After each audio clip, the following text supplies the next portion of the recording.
Halo, selamat malam. Kembali kita datang di persekutuan yang Kristen di Gereja Salmasih Jemaat Sondrokusumo. Sebentar kita akan merenungkan sebagian di firman Tuhan dan belajar sebagian di firman Tuhan. Terlebih dulu kita akan datang kepada Tuhan, berdoa. Tuhan Allah Bapa kami, yang mengucap syukur buat malam hari ini. Tuhan berkati kami dalam aktivitas kami, dalam pekerjaan kami, dalam seluruh hari ini. Biarlah kami bersyukur Tuhan selalu menolong kami, Tuhan selalu menopang kami, Tuhan selalu memberkati kami. Dan kami juga bersyukur sampai dengan saat ini Tuhan masih bersama kami. Saat ini kami ada di ibadah online untuk persekutuan Kristen, dan kami juga sebentar akan belajar sebagian dari firman Tuhan. Biarlah Tuhan yang beracara, Tuhan yang pakai bambu ini yang kecil ini di belakang salibmu Tuhan. Biarlah Tuhan sendiri yang mengurapi sehingga kami boleh belajar firman Tuhan dengan baik, dan apa yang boleh kami pelajari boleh menjadi rema dalam hati kami, boleh bertumbuh dalam hati kami, dan boleh berbuah dan menjadi berkat bagi orang lain. Terima kasih Tuhan, kami siap belajar sebagai firman Tuhan. Haleluya, amin. Baik, malam hari ini Bapak-bapak, kita akan belajar, kita akan merenungkan firman Tuhan yang saya beri judul pada malam hari ini. Renungannya adalah ketika kenyataan tidak sesuai dengan keinginan. Bapak-bapak, setiap orang pasti mempunyai keinginan, yang berarti mengandung resiko untuk dikecewakan. Jadi setiap orang pasti mempunyai keinginan, dan ketika kita mempunyai keinginan itu kita punya resiko untuk dikecewakan. Nah, pada saat hal itu terjadi, apa yang harusnya kita lakukan? Pertanyaan itu. Pada saat kita dikecewakan, pada saat kita punya keinginan tapi tidak sesuai dengan harapan kita, tidak sesuai dengan keinginan kita, apa yang harusnya kita lakukan? Kita akan belajar tentang satu. Yang pertama, ingat bahwa masing-masing orang ada berkat, juga ada kesusahannya sendiri. Saya ambil contoh cerita Alkitab di sini, ketika kita pasti semua sudah tahu, ketika Yakub menipu Esau. Jadi Esau menukar hak kesulungan dengan Yakub, di mana Yakub menipu mengelabui Ishak yang saat itu sudah matanya sudah rabun, tidak bisa melihat dengan jelas, dibantu dengan ibunya. Yakub mendapatkan hak kesulungan, sedangkan Esau yang harusnya mendapat hak kesulungan akhirnya tetap mendapat berkat, tapi bukan hak kesulungan. Ya. Apa saat itu mungkin Esau sedang marah, kecewa karena ditipu oleh adiknya, kemudian dia bahkan sampai mengejar Yakub. Apapun yang jadi kekecewaan Esau atas Yakub, kehidupan mereka terus berjalan, dan kehidupan mereka dijalani dengan lika-likunya masing-masing. Yakub yang notabene mendapatkan berkat hak kesulungan daripada Ishak, dia juga menjalani hidup tidak serta-merta terus mendapatkan hak kesulungan terus hidupnya enak, hidupnya asik, hidupnya langsung sejahtera begitu. Tidak. Yakub lari dari Esau, ya kan, sampai ke Laban. Di sana Yakub ketika ingin mendapatkan Rahel dan Lea, dia juga ditipu oleh Laban dan harus bekerja 14 tahun lamanya. Bukan hal yang enak kan?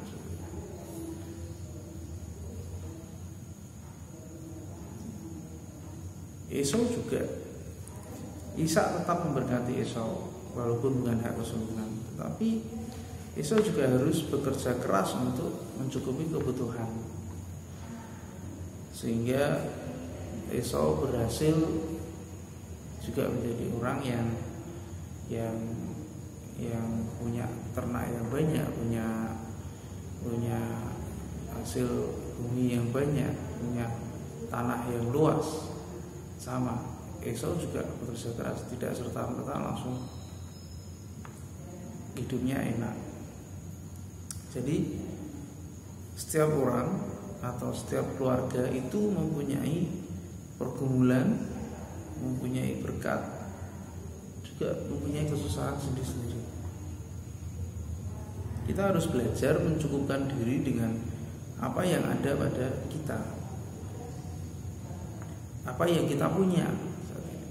Syukuri itu, cukupkan dirimu, dan belajar menjalani hidup yang berkenan kepada Tuhan. Jadi yang pertama, kita harus ingat bahwa setiap orang atau setiap keluarga punya berkat sendiri-sendiri, punya susahan sendiri-sendiri, punya pergumulan sendiri-sendiri. Nah, kita harus belajar menjalani hidup yang berkenan kepada Tuhan.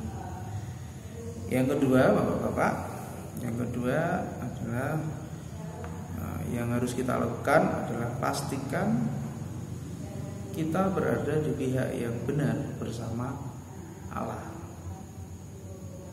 Ketika Tuhan memilih Abraham, memilih Ishak, memilih Yakub dan lain-lain, bukan karena tokoh-tokoh Alkitab ini mereka sempurna, tidak. Bukan karena mereka tidak punya kelemahan. Apapun kegagalan dan kesalahan kita di masa lalu, ya, pastikan kita masuk dalam bilangan orang percaya dan hidup dengan iman percaya pada Yesus Kristus. Abraham bukan orang yang sempurna, walaupun akhirnya dijadikan Tuhan jadi orang yang luar biasa, bapak orang beriman. Ishak sama, bukan orang sempurna juga. Yakub apalagi. Dan kita tahu di bawahnya lagi tokoh-tokoh Alkitab bukan orang-orang yang sempurna, bukan orang-orang yang tidak punya kelemahan, tapi mereka mau dipakai Tuhan. Banyak orang ketika tidak mendapatkan apa yang diinginkan, dia bertindak jahat, membenci, mendendam, bahkan memfitnah, bahkan membunuh. Banyak dari kita ketika tidak mendapatkan apa yang kita inginkan, kita berbuat jahat.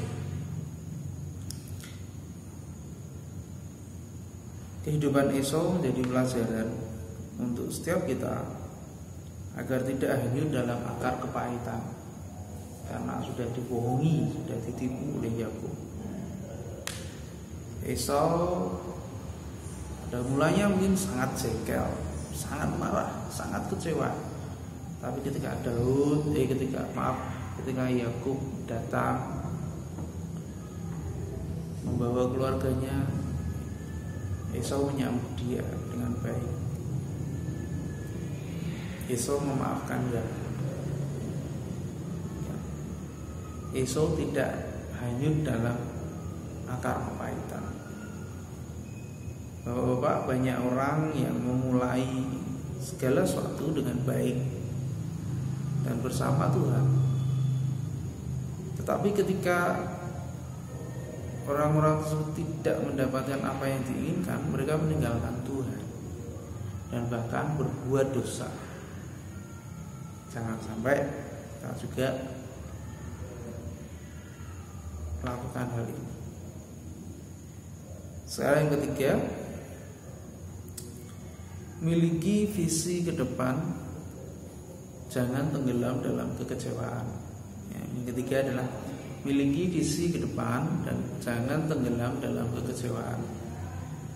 Hidup dengan visi memberikan pengharapan. Hidup dengan visi adalah sebuah proses perjalanan kita dan membiarkan Tuhan yang membentuk kita.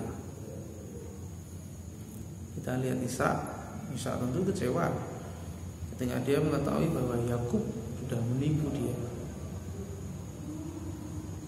Karena Ishak ingin memberikan hak kesulungan pada Esau, tetapi Yakub dengan cara-caranya menipu Ishak. Apa yang Ishak lakukan? Ishak memilih mengarahkan hati, pikiran dan perasaannya terhadap masa depan anak-anaknya. Visi hidup seperti ini yang harus juga dimiliki oleh setiap kita di dalam Tuhan. Jadi bukan terus mengutuk apa yang sudah terjadi, tapi lebih memilih untuk meneruskan apa yang dia punya. Ibrani 11 ayat 20. Karena iman maka Ishak sambil memandang jauh ke depan memberikan berkatnya kepada Yakub dan Esau. Jadi Ishak tetap memberikan berkatnya pada Esau. Ishak juga tetap memberikan berkatnya kepada Yakub. Tidak larut dalam kemarahan, tidak larut dalam kesedihan, tapi tetap berdoa yang terbaik buat anak-anaknya. Ada beberapa contoh lain banyak dalam Alkitab ketika mereka dihadapkan pada situasi yang tidak sesuai dengan keinginan, tidak sesuai dengan harapan. Kita mungkin bisa belajar dari Yunus. Ketika Yunus diminta Tuhan ke Niniwe untuk memberitakan kemarahan Tuhan, Yunus lari ke Tarsis. Ketika keluar dari perut ikan, Yunus ke Niniwe, dan Yunus berharap bahwa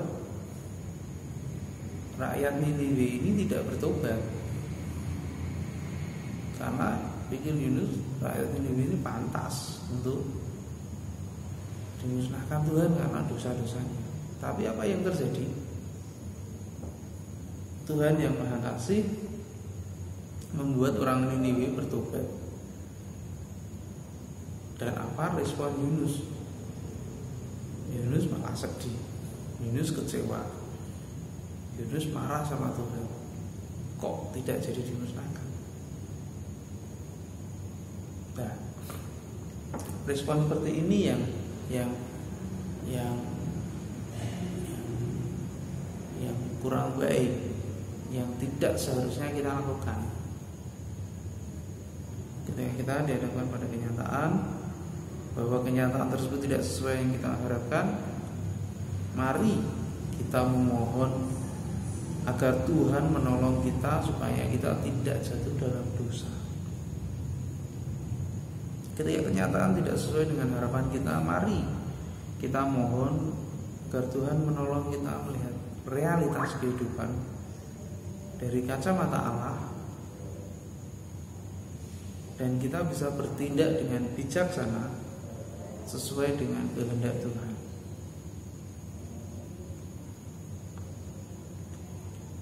Saya akan baca lagi dari Ibrani 11 tadi ayat 20. Karena iman maka Ishak sambil memandang jauh ke depan memberikan berkatnya pada Yakub dan Esau. Ini satu visi hidup yang perlu kita contoh. Ketika harapan tidak sesuai kenyataan dan tidak sesuai dengan keinginan kita, kita harus terus memandang ke depan, terus memandang kepada Allah, dan terus lakukan yang terbaik. Kita yakin dan percaya Tuhan tidak pernah terlambat. Waktu Tuhan selalu yang terbaik buat kita. Amin. Bapak, Tuhan Yesus memberkati. Mari kita berdoa. Bapak, kami mengucap syukur untuk renungan pada malam hari ini tentang bagaimana kami menghadapi situasi dan kondisi dalam kehidupan kami ketika kami berhadapkan pada kenyataan bahwa harapan-harapan kami, bahwa keinginan-keinginan kami mungkin tidak menjadi kenyataan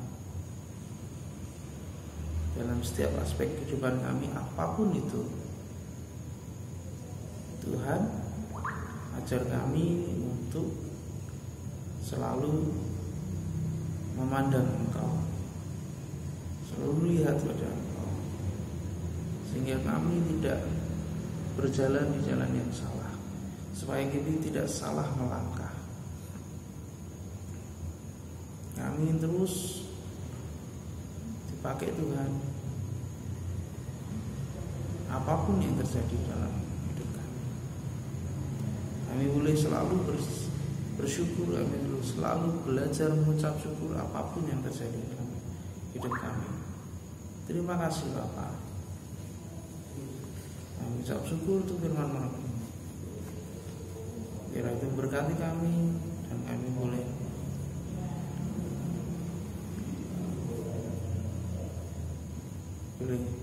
menjadikan rema dalam hidup kami, dan kami boleh mengeluarkan buah sehingga boleh menjadi berkat bagi orang lain. Terima kasih Tuhan Yesus. Kami mengucap syukur dan berdoa. Haleluya. Amin.